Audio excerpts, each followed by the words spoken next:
noches, edición 432 de Entre Ustedes y Nosotros. Buenas noches, Osvaldo.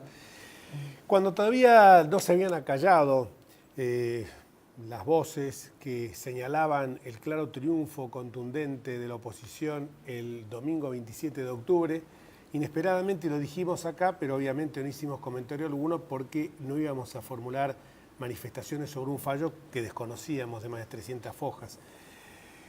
Apareció este fallo que pareció dictado a medida del gobierno, no solamente por su contenido, sino también por la oportunidad. Si hubiera sido antes, quizás la situación en que se hubiera encontrado el escenario electoral hubiera sido distinta, con una fuerte Elisa Carrió denunciando el pacto que en su momento había señalado entre el presidente de la Corte Suprema y el gobierno. Del fallo vamos a hablar hoy a la noche en este programa.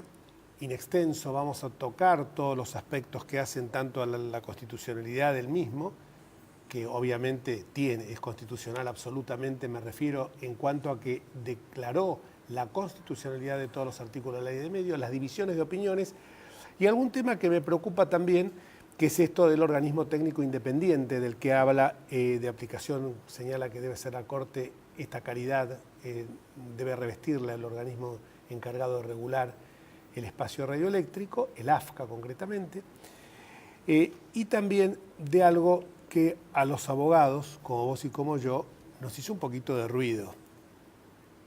En ningún momento se desconoció que había habido una conversación entre el presidente de la Corte y el secretario legal y técnico o algún otro ministro o ministra de la Corte con la presidenta. Y esto es grave, ¿por qué? Porque más allá de que cuando empezábamos la facultad nos enseñaban que los jueces escuchaban por los escritos y hablaban por las sentencias, hay una acordada de la Corte, la número 7 del año 2004, que es clara y contundente cuando señala que si algún ministro de la Corte recibe a una de las partes de un litigio que se está sustanciando ante el alto tribunal, inmediatamente lo debe poner en conocimiento de la otra parte y recibirla, para evitar lo que los abogados en la jerga tribunalicia llamamos el alegato de oreja.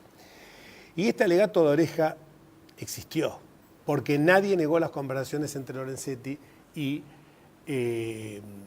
Zanini o la presidenta. No, de hecho, las confirmó en un reportaje a Perfil Lorenzetti.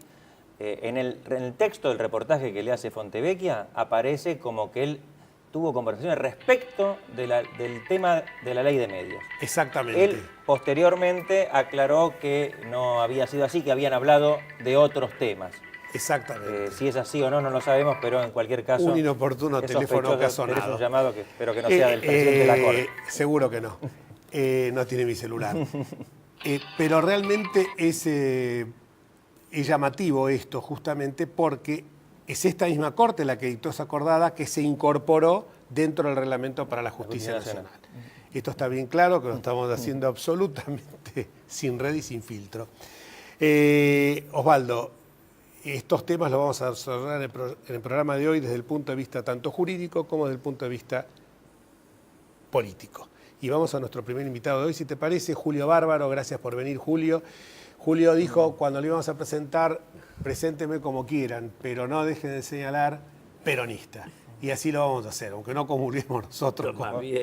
Me parece que, aparte, eso es uno de los títulos que más fervientemente defiende. Él dijo, pueden decir también al último cargo que ocupé, que fue justamente el interventor del CONFER, lo cual lo hace una autoridad en la materia. Gracias por venir, Julio.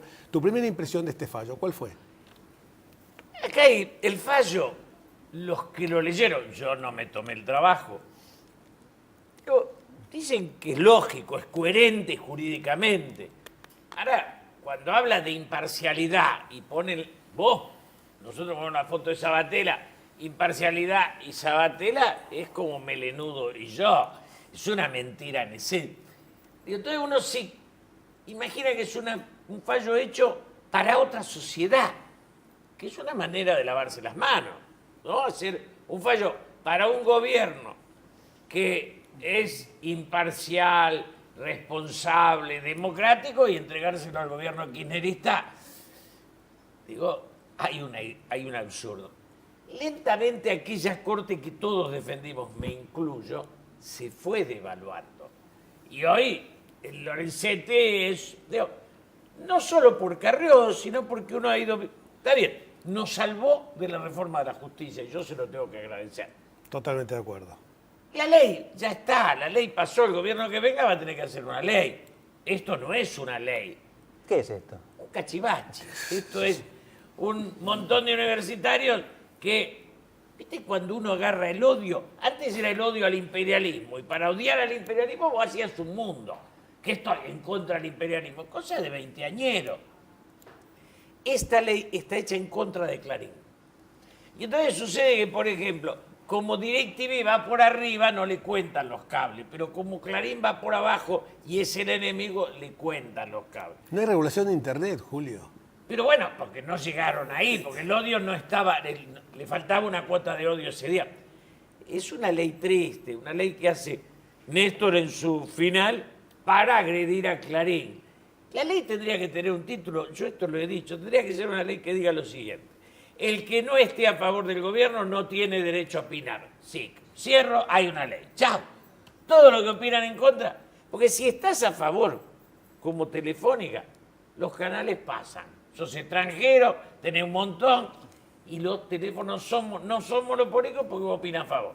Si mañana Canal 11 dice algo en contra del gobierno, pasado mañana va a descubrir el gobierno que los teléfonos son un monopolio. Esto es una situación en la cual solo les molesta lo que opinan en contra. Ahora, para achicar, la ley servía si había reelección eterna y justicia alcahueta. Nos salvamos de la reelección eterna y nos salvamos de justicia alcahueta. Quedó la ley flotando, porque un gobierno que quiere todos los medios para sí, es un gobierno que piensa que va a durar todos los días. Un gobierno democrático no le da ese poder al Estado, porque sabe que después, cuando esté en el llano, se lo van a dar por la cabeza a él, ¿o no? Seguro. Entonces, un gobierno democrático piensa en el después. Estos no tienen después porque son ellos para siempre.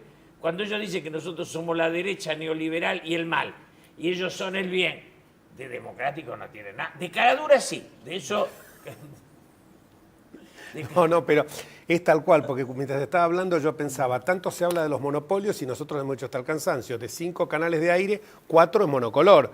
Incluso más, dicen, no puede tener servicio de telefonía, de telefonía, Telefe lo tiene, el dueño de telefonía. No pueden ser extranjeros, el caso de Telefe y el caso del 9, del fantasma, como le dicen, porque nadie lo conoce, No, González pero González. Gobierno, es un fantasma oficialista. Oficialista. Hasta los fantasmas Un fantasma son oficialistas. bueno. Es por la ley esta. Que hace que los Y en las radios, perdóname, ¿por qué tiene ese share, como se dice, Radio Mitre, el 50-52%? Porque es prácticamente la única en la que podés escuchar voces disidentes. el sueño de ellos era regular la audiencia. Decir, nadie puede ser escuchado más de tanto. Porque la radio, cuando la compran los alcahuetes, la compra el quinelero Cristóbal López, que viene a ser el de la izquierda en esta. Entonces lo compra el quinelero y Radio 10 se desinfla. Nunca logró la Mitre ganarle a 10. El quinelero lo logró. Son milagros oficialistas. Uno está en contra, pero tendría que respetarles estas cosas, ¿no? Ahora, esto que lo conocemos todos los que estamos mínimamente informados. ¿Cuál fue el propósito de la ley? Clarísimo, segundo semestre de 2009, luego de perder las elecciones, intentar destruir a Clarín. Lo que ha hecho el AFCA en todo este tiempo, lo sabemos. Ahora, ¿lo ignora el señor Lorenzetti? No es que lo ignora. Digamos, ya está. Yo ni me... Digo, él eligió un lugar en el mundo. Y esto de las reuniones está tan transparente. Y la presión del gobierno sobre la justicia.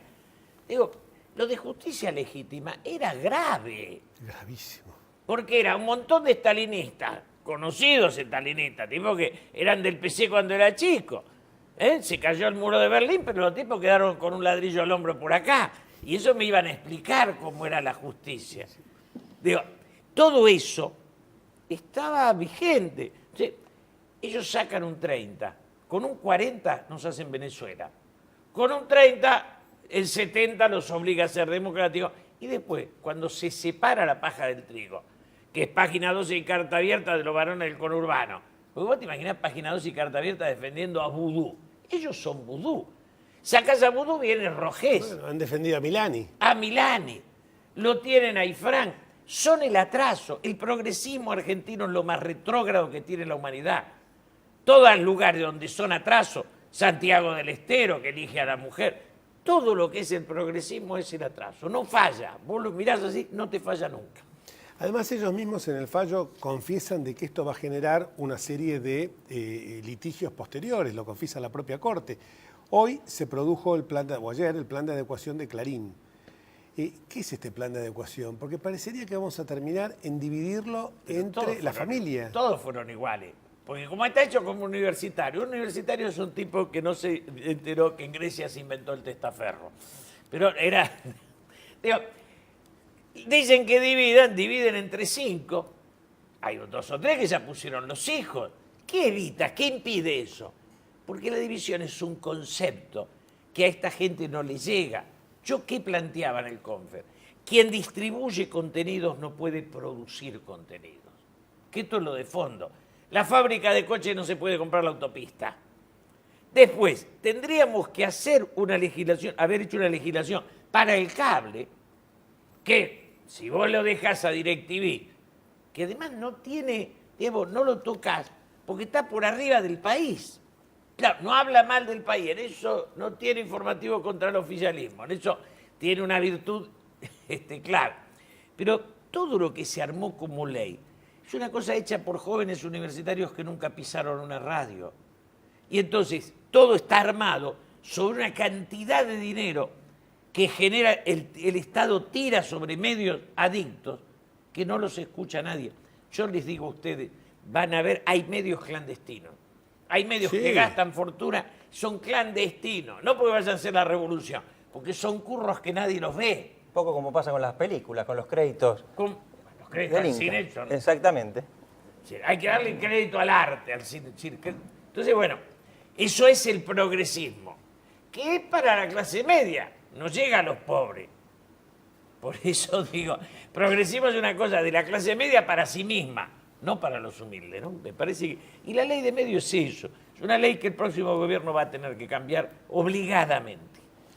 Siendo ya más a la arena política, ¿cómo ves vos esto en relación a al futuro después del...? Porque da la sensación que en muchos sectores de la población, por un lado, uno lo percibe, es como que esto no se adecua, la constitucionalidad de este fallo, como decíamos nosotros, que parece para Suiza o para Holanda del siglo del 2050, la gente dice, ¿no se escuchó el mensaje de las urnas? ¿Volverá a pasar en el 2013 lo que nos pasó en el 2009? ¿Una oposición que gana y se desmembra? No, porque ya está. Primero, el 2009 era otra cosa, estaba Néstor, era otro país.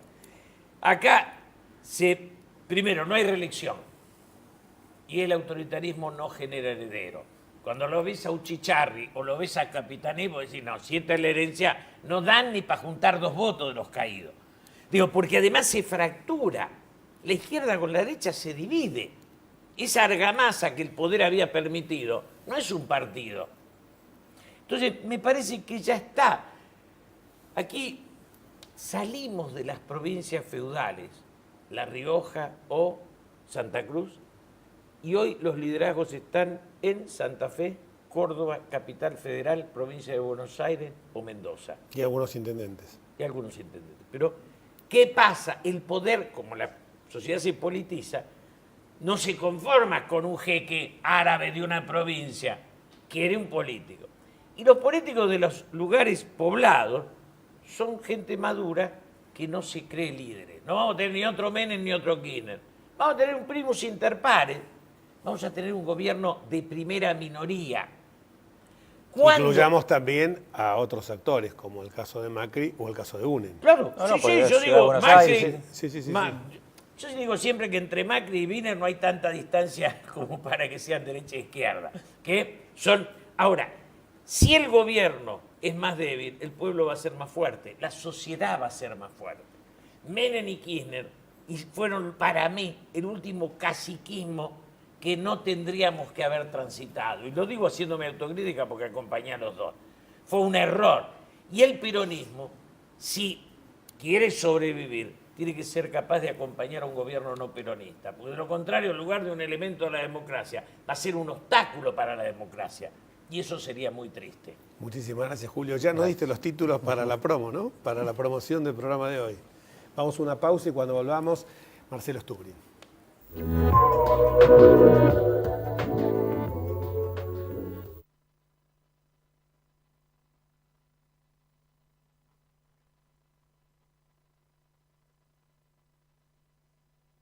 Vivimos en un mundo que necesita minerales, pero sabemos que, antes que nada, necesitamos un mundo donde vivir.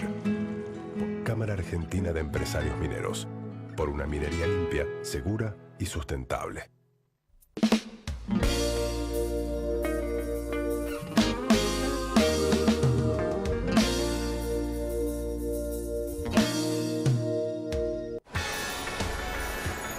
¿Sabías que podés hacerte controles de salud gratuitos en los hospitales públicos de la ciudad y en cualquiera de los centros de salud y acción comunitaria que están en los barrios?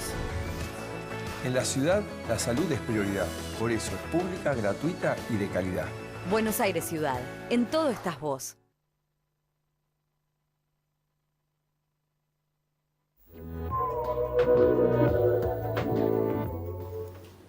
Y retornando al programa, después de la pausa, algunos saludos que teníamos que dar. Sí, uno a mi estimado amigo y viejo amigo Carlos Fracchi, familia, que nos ven todos los martes, así que le envío un cordial saludo. Y también saludo al escribano Bacaro y a su señora, la señora Boloña, que el otro día estaba la señora con el tema del festejo de los 30 años de democracia en el acto que habíamos organizado en el Consejo de la Magistratura. Aprovecho la oportunidad para agradecerle a quienes participaron del mismo: Germán Garabano, Laura Musa, Graciela Fernández Meijide, Eduardo Molina Quiroga y me olvidé alguno, seguro.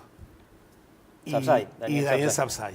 Muchísimas gracias a todos ellos porque realmente fue un acto muy digno, fue un justo homenaje a quien algunos disentirán, pero nosotros seguimos diciendo que fue el padre de la democracia, Raúl Ricardo Alfonsín. La democracia fue una construcción colectiva, pero que lleva el estandarte era él.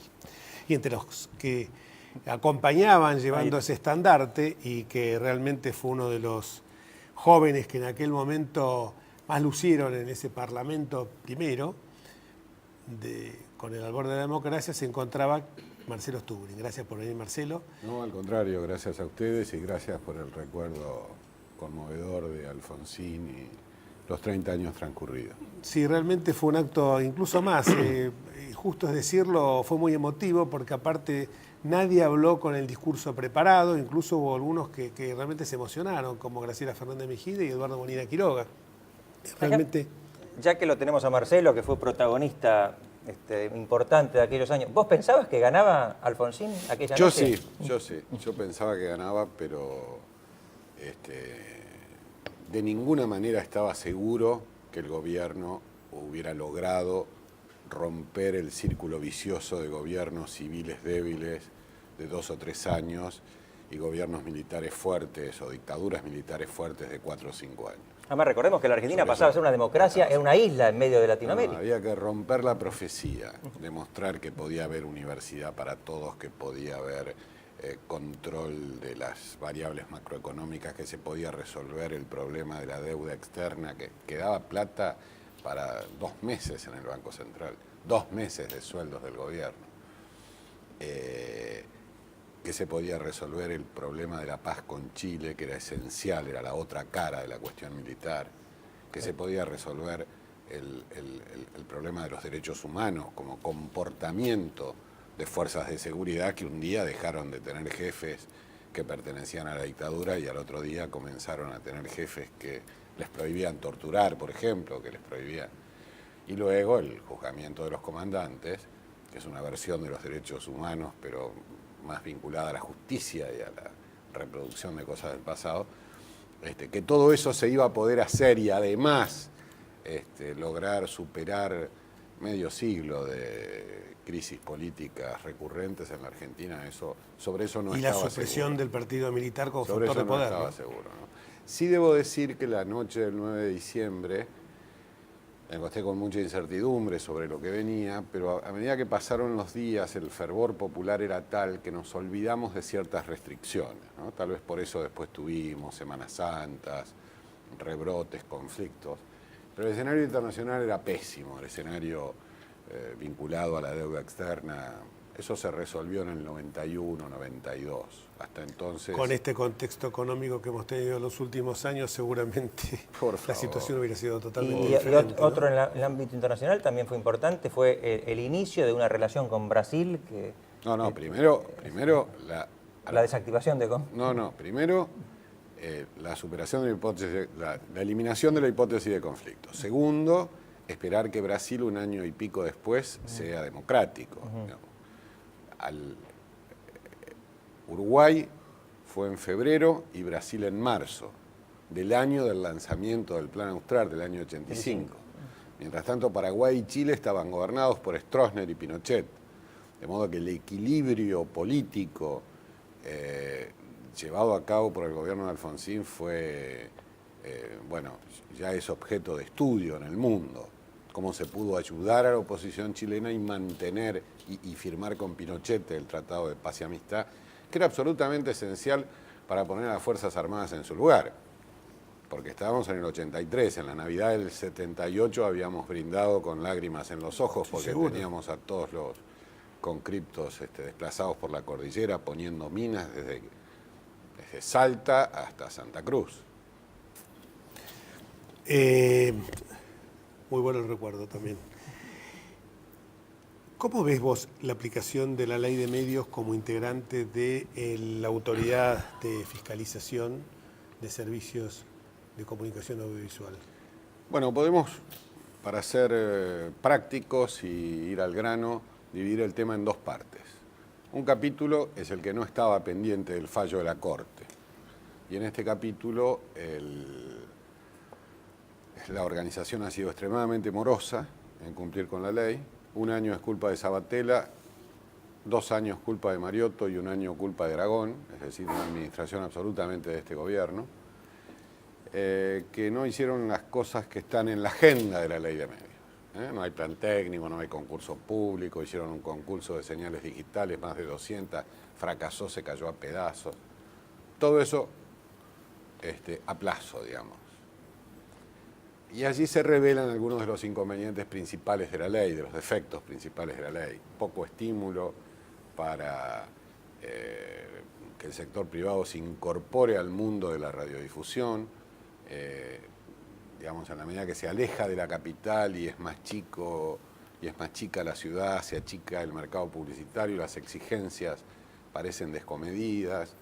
Más ese artículo 41, que a mi juicio erróneamente la Corte declaró constitucional, que prohíbe la transferencia de las licencias, que es un castigo que no tiene nadie, porque ni los petroleros, ni las redes de gas, ni de luz, ni los dueños de usinas, todos pueden vender. Claro, el Estado debe aprobar la idoneidad y la solvencia técnica y los antecedentes del que compra y financiera, pero prohibición de vender es una exageración de esta ley, muy típica de la época militar, de la idea de que el mundo de la comunicación tenía que ser muy controlado, estratégico. ¿Te acordás que los golpes de Estado triunfaban cuando alguien llegaba a las torres de Pacheco, de Radio Nacional? Sí, de acuerdo. Era todo eso. Bueno, y después está este problema de las restricciones a la propiedad cruzada de medios, a la cantidad de abonados en los cables, el famoso artículo 45 de la ley, que se acaba de habilitar. Es un tema delicado, es materia opinable. Para mí hay algunas cosas que están bien y otras que están mal, algunos aspectos que son deseables y otros que no. Y ahora es muy delicada la implementación, muy difícil, hay pocos antecedentes en la Argentina, pero se debe hacer bien, porque la Corte, en realidad, escuché una frase que dijiste antes, Jorge, la Corte en realidad no es que augura nuevos pleitos, sino que advierte que si los comportamientos no son los correctos desde el punto de vista de la administración, van a incurrir en desviación de los objetos de la norma, porque ahora la Corte estudió la norma, puede haber tomado una decisión que a algunos les gusta, a otros no les gusta, no importa, pero lo cierto es que formula una gran cantidad de advertencias acerca de cómo debe comportarse la administración en relación a los particulares y cómo debe comportarse el conjunto del Estado en relación a dos variables que no juegan en esta ley, pero que son absolutamente decisivas. Primero, el sectarismo vergonzoso de ATC, y segundo, el manejo discrecional de la pauta publicitaria del Estado. A eso se refería la Corte, que se orienta. ¿Sigue sin cumplir ese fallo la Corte? No, pero eso no es la Corte la que no cumple ese fallo. el fallo perfil bajó a primera instancia y se está cuantificando. No llegó la etapa de ejecución de esa decisión, pero el fallo de la Corte fue correcto en el sentido de condenar al gobierno. Digo bien, la Corte, y lo vuelve a señalar, ese fallo correcto de perfil, lo vuelve a señalar como los antecedentes dentro de los considerandos del fallo que declara la constitucionalidad de medios. Dice, organismo técnico independiente que debe aplicar la ley, y por el otro lado, que se debe abstener de esta publicidad oficial ignominiosa que hace que se haya generado un monopolio estatal de los medios de comunicación. Cuando hablamos del organismo técnico independiente, a mí, independientemente de la simpatía que uno pueda tenerte o no, del afecto, pero uno sabe que vos sos una persona que realmente vas a ser independiente y sos un tipo que el tema lo conoce y lo has profundizado en estos últimos años, desde que estás ahí. Ahora, no abrigamos la esperanza de que otros integrantes del cuerpo, por caso Martín Sabatella, que ha revelado públicamente una adhesión, como el caso de Milani, una adhesión al modelo que realmente hace dudar de la... Pero es así el Estado, ¿no? Sabatella sabe de medios lo mismo que Randazzo sabe de trenes, y lo mismo que Moreno sabe de regular el precio del trigo. Eso es así. Hay gobiernos que seleccionan recursos humanos más competentes y otros que reclutan recursos humanos menos competentes. Pero acá la cuestión no es Sabatella. Acá la cuestión no es ni siquiera la mayoría o la minoría del directorio. Acá la cuestión es que hay un conjunto de procedimientos que deben llevarse adelante con neutralidad, equilibrio, sentido común, diálogo con los sectores interesados, con aptitud e idoneidad técnica y sobre todo con la misma vara para medir diferentes situaciones. Por supuesto que el caso de Clarín es el más grande, el más trascendente, el más importante, pero hay otros menores, pero que tienen características similares. ¿Osvaldo? Sí. No, muy brevemente, quiero decir, el espíritu de la ley en este sentido, hay muchos antecedentes de divisiones de grupos empresarios, es la idea que las nuevas unidades, no de inmediato, pero en algún momento puedan competir entre sí produciendo un efecto de baja de precios y de aumento de calidad. Es una ley que tiene ciertas utopías que pueden ser utilizadas políticamente, pero esto es como todo en la vida. Porque si yo te digo, con todo equilibrio, Jorge, vamos a hacer justicia, estoy diciendo, Jorge, vamos a darle a cada uno lo suyo. Pero yo te digo, Jorge, vamos a hacer justicia. Lo que estoy diciendo es que... vamos a castigar a uno y a otro, claro. Entonces acá lo que hay que hacer es justicia, equidad, e intentar que esto funcione como corresponde. Muchísimas gracias, Marcelo, y nos vamos hasta el próximo martes, si Dios quiere, sin antes señalar que lo único que esperamos nosotros es que esta ley nos signifique que haya empleados de los distintos medios de comunicación que se queden sin trabajo. No nos olvidemos que hay empleados que están tercerizados y hay otros que son permanentes y que ya han sufrido en algunos casos despidos cuando pasó de ser estatal a privado los medios de comunicación audiovisuales. Hasta el próximo martes, si Dios quiere. Chao.